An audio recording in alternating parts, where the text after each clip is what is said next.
Hi again. I'm making another video because this is just the thing that I do with my free time now, it seems.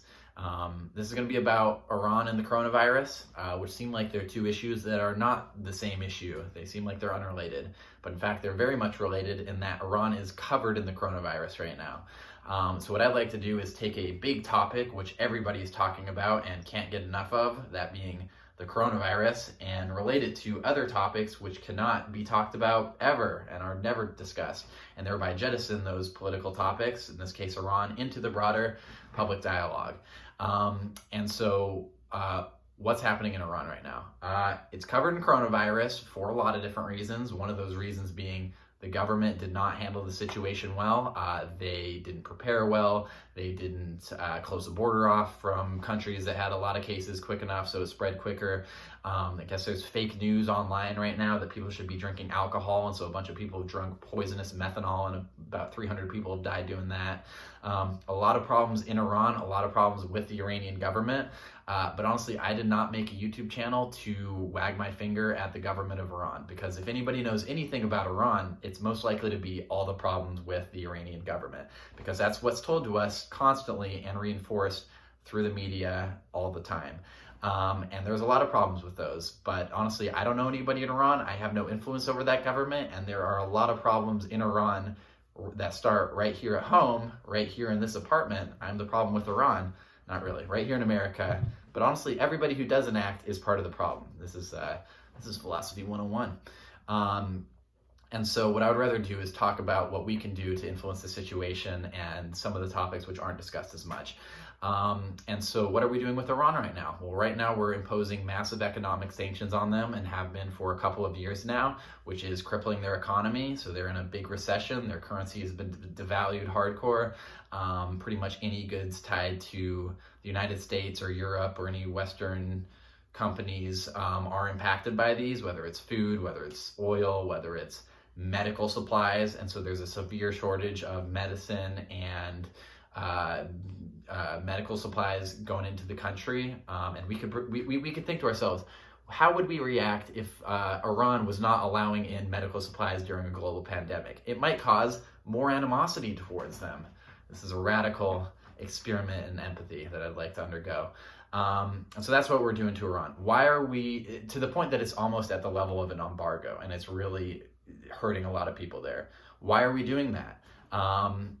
It's pretty obvious. It's been said over and over and over again by politicians in both parties for about 2 decades, starting with George Bush in 2001, 2002 with the Axis of Eagleville speech.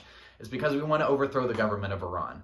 John Bolton has said it, Mike Pompeo has said it, the Trump administration has said it repeatedly. We want to overthrow the Iranian government. We want regime change there. Why do we want to overthrow the Iranian government?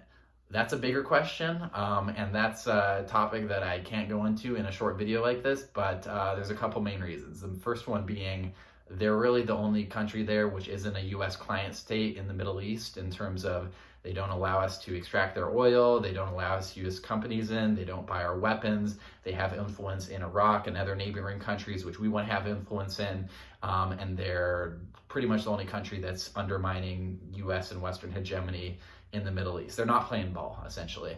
And then the other main reason is that there's a lot of money in dropping bombs on them, in the manufacturing of those bombs, in defense contractors, and those people are tied to politicians who are the ones pushing for those wars, because those politicians can sit back on their high horses in their comfortable suits with pockets full of cash, watching the bombs explode on television and saying to themselves, we're dropping bombs on the bad guy, I'm making lots of money, and I'm being a good patriot. But if you're a person in Iran and you're getting exploded and you're watching all your neighboring countries get invaded, then you have a very different thought process about what that war might mean. And so that's what we're doing. Why did we pull out, or why did we impose sanctions on them? We imposed sanctions on them because we pulled out of the Iran nuclear treaty. Why did we pull out of that? Because, it's not because we were afraid that Iran was going to get a nuclear weapon, because before the treaty, they were not pursuing a nuclear weapon. The United Nations was saying that. All third-party observers were saying that it had put a stop to their nuclear program. And now after we pulled out, predictably, they have reconstituted the program, which is what everybody knew what would happen. And so it's not because we don't want them to have a nuclear weapon. The reason we pulled out is so we could put the sanctions on them so that we could crank up the pressure in the hopes that that would lead to a regime change there. Just like Mike Pompeo said, they want the people of Iran to suffer so that eventually, the theory being that they would uprise against their government, overthrow the Ayatollah, and then we could institute a client state there. What's probably more likely to happen is that they're going to rise up against the United States and rally around the flag, and the most reactionary, violent elements of the government will be strengthened, as would probably happen here if there was an external enemy, killing people and destroying the economy. We could imagine what would happen there. And that's what's more likely to happen. And also, how did we even get the government that we have there now? We got it because in 1979, there was an Islamic revolution against the Shah of Iran, and that revolution led to the Ayatollah and the current system that we have right now.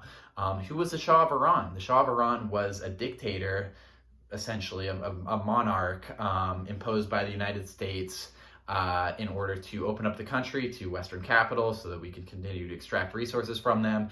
He crushed political dissent, and eventually that discontent from the population led to a popular uprising, which led to the bad government that we have now. Why did we impose the Shah of Iran there? How did he get there? He got there because in 1953, I believe, the U.S. overthrew Mohammad Mossadegh in order to impose him. Who was Mohammad Mossadegh? He was the democratically elected prime minister of Iran, who was pretty much a secular nationalist, and that he was trying to develop the country. He was not some Islamic radical. He was just trying to enrich the people with the resources of the country, which had been deprived by them for most of the country's history before that. But British Petroleum and the British government put pressure on the United States, on the CIA, on President Eisenhower to overthrow him because he was trying to nationalize oil that was tied to British Petroleum, BP. And so we spent millions of dollars bribing people to go out in the streets and protest against him. We bribed military officials. They eventually rolled a tank into the middle of the Capitol, shelled his house, arrested him, lived the rest of his life in isolation. We put the dictator in.